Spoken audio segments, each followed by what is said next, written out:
Have you ever given any thought to really what the impact has been on something that was a big aha for you months ago?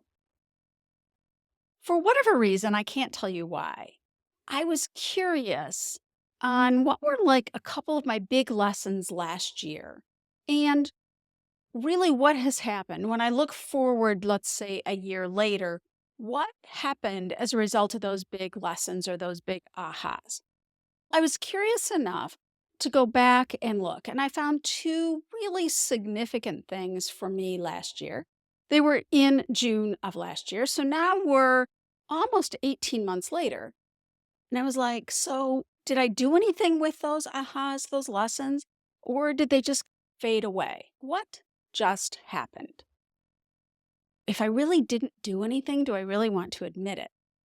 Well, the good news is I am certain, by the way, that there are lessons I've learned, things that I've decided that if I were to go back, I did not follow through on. Very seldom do we have a 100% rate of really implementing the things that we learn.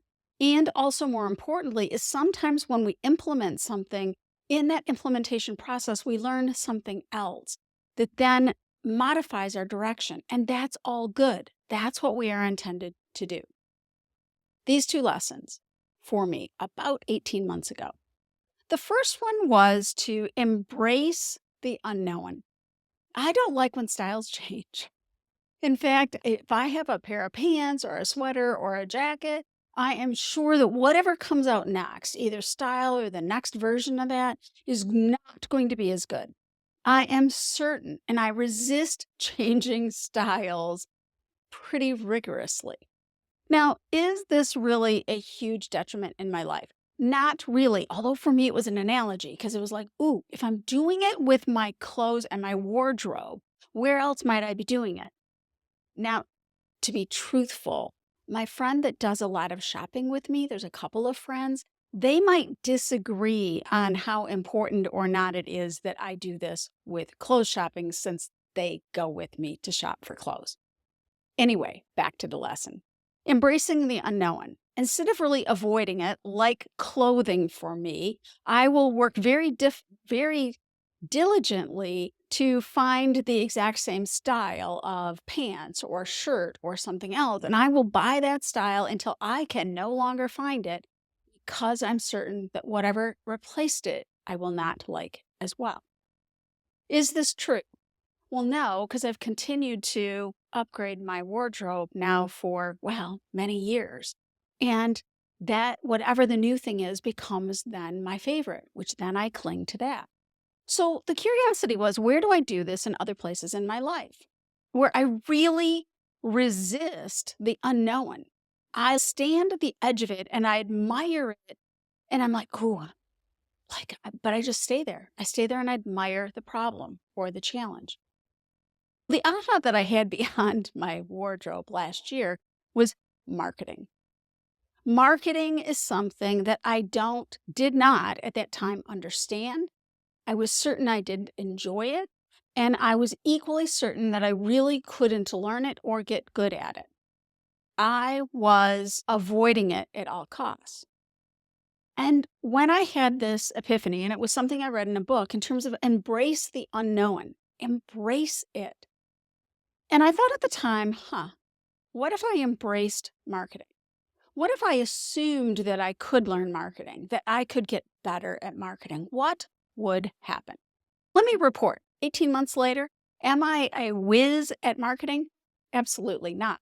Am I much better at marketing than I was 18 months ago? Hands down, without a doubt. I've done many things. I have a better understanding, and I'm continuing to gain understanding and skills. And yet it was the unknown, and I was avoiding it, certain that it would not work out, just like clothes.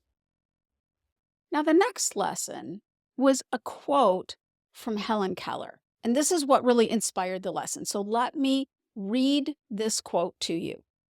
A happy life consists not in the absence, but in the mastery of hardships. Not in the absence, but in the mastery of hardships. Now, in my mind, where I went again at that time was not necessarily hardships, but things that were hard. So being happy consists in the mastery of the things that I find hard, not in avoiding them. So that also reinforced the marketing. And at that time, the other thing that it reinforces, I had again been avoiding editing my videos. So I would just record my video again and again until it was okay in one take. That limited the length of my videos. I could do like a 30-second one pretty reliably in one take. When it got to longer ones, it took me a long time to record because I was recording the same video again and again to get it all correct in one go. I was avoiding gaining mastery in editing. Now, mastery is a bit of an exaggeration. I have basic editing skills now. I do not have mastery in editing. And yet, what I've again learned is embracing it and moving towards mastery, moving in the direction of mastery does create more happiness. I thought I would share these two lessons. I want to be very clear. There are lessons and ahas that I have had that I have no doubt if I looked 18 months after I had that aha, that I would not have done anything with it, or it had caused me to take action. And then based on that action and what I learned, then I made another pivot. These are just two examples. And it was for me very interesting to go back and to read my journal entries. So once I realized this, I went and read my journal entries and how much I was agonizing and it was hard. And I'm now 18 months later and I do basic editing. It's really not anything I give much thought to. And I know much more on marketing. Do I know a tremendous amount? Do I have mastery in marketing? Not at all. Do I know more? Yes. Do I avoid marketing? No. Do I avoid editing? No. What has come as a result of it? I've gained more skills. It gives me more opportunities to build and grow my business. And my videos now can be longer. I can edit them.